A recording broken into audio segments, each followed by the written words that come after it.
बहुत समय पहले सुमंत नाम का एक ब्राह्मण था। वह बहुत ही नेक और तपस्वी भी था। उसने दीक्षा नाम की औरत से विवाह किया था और दोनों को सुशीला नाम की एक पुत्री भी थी।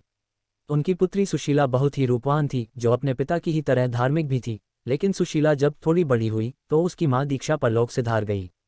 पत्नी दीक्षा की मृत्यु होने के कुछ समय बाद उस ब्राह्मण ने कर्क्षा नाम की एक महिला से विवाह कर लिया।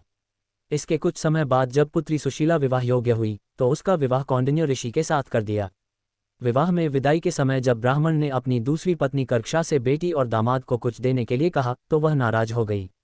कर्क्षा ने गुस्से में दामाद को ईंट और पत्थर देकर विदा कर दिया। कर्क्षा के इस व्यवहार से कौंडिन्य ऋषि काफी दुखी हुए। वे अपनी पत्नी सुशीला के साथ आश्रम जाने लगे, लेकिन आश्रम के रास्ते में ही रात हो गई। रात होने के कारण दोनों एक नदी के किनारे पर रुक गए। इसी दौरान सुशीला ने देखा कि नदी के किनारे कुछ स्त्रियां सुंदर कपड़ों में सजी हुई हैं। वे किसी देवता की पूजा भी कर रही थीं। सुशीला उन स्त्रियों के पास गई तो उन्होंने बताया कि वे अनंत व्रत की पूजा कर रही हैं और उन्होंने उस पूजा की महत्ता के बारे में भी बताया। उन स्त्रियों की बात सुनकर सुशीला ने भी उसी समय उस व्रत को करने का मन बनाया और 14 गांठों वाला डोरा भी हाथ में बांधकर वापस ऋषि कौंडिन्य के पास चली आई। जब ऋषि कौंडिन्य ने सुशीला से उस डोरे के बारे में पूछा तो सुशीला ने उन्हें सारी बात बता दी। इस पर गुस्सा होते हुए ऋषि कौंडिन्य ने सुशीला के हाथों से उस डोरे को खोलकर तोड़ दिया और उसे आग में जला दिया। उनके ऐसा करने पर भगवान अनंत जी नाराज हो गए।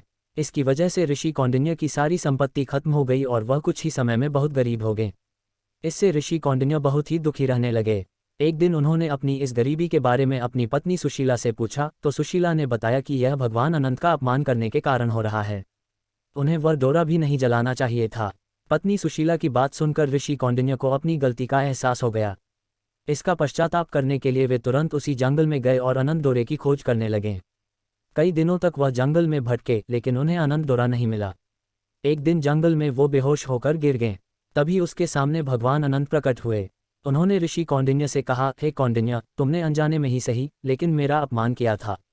उसी की वजह से तुम्हें ये सारे दुख झेलने पड़े हैं। अब तुमने अपनी उस गलती का पश्चाताप कर लिया है, इसलिए मैं तुमसे बहुत प्रसन्न हूँ।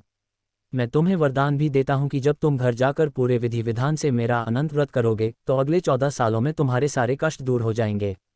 तुम हर तरह के सुख से संपन्न हो जाओगे। उद्धरण चिन्ह। भगवान अनंत की बात सुनकर ऋषि कौंडिन्य घर गए और विधि विधान से अनंत व्रत करते हुए भगवान अनंत की पूजा की। कुछ समय बाद धीरे धीरे उनके सारे कष्ट दूर हो गए।